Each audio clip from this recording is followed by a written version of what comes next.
Sustainable redesign is about to become the biggest industry by far on the planet, though you wouldn't know it to look at today's sustainable business landscape.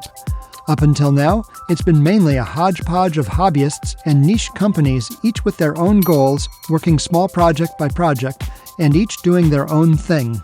Most investment is tied up in large players with stranded assets, kind of like computers in 1976, or electric cars in 2002, or AI in 2022.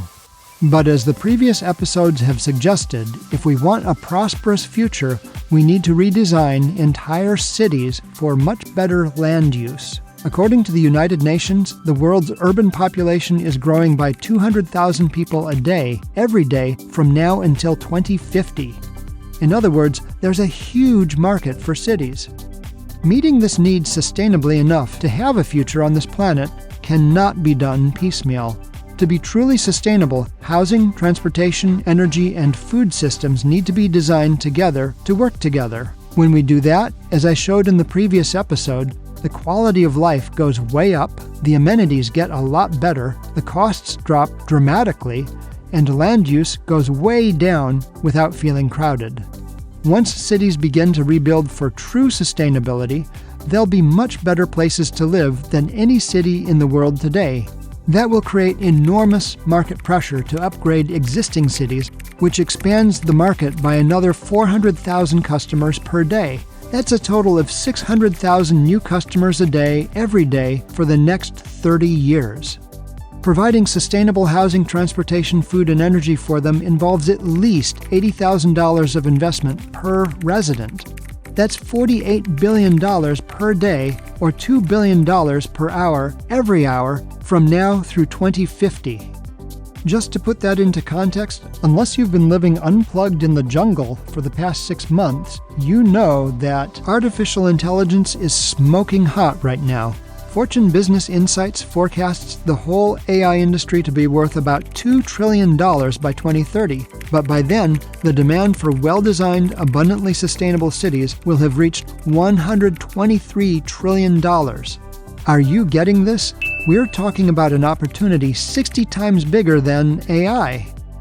But will people actually buy it? Now? After all, green used to mean hippie, niche, and down market.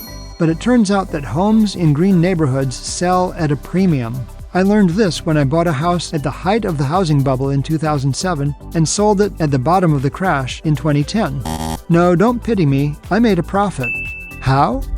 The house itself wasn't anything special. It had sat on the market for 11 months when I bought it. But in 2010, it sold in 3 days. No, I didn't do any major upgrades. So what made the difference? Well, during those 3 years, while the housing market was crashing, I helped my neighborhood become an award-winning eco-village that had name recognition. Are green neighborhoods more profitable in general? I looked on Zillow, and sure enough, houses in green neighborhoods all across America sold for a lot more than houses in adjacent neighborhoods. Do you live in a green neighborhood? Let us know what that's like in the comments.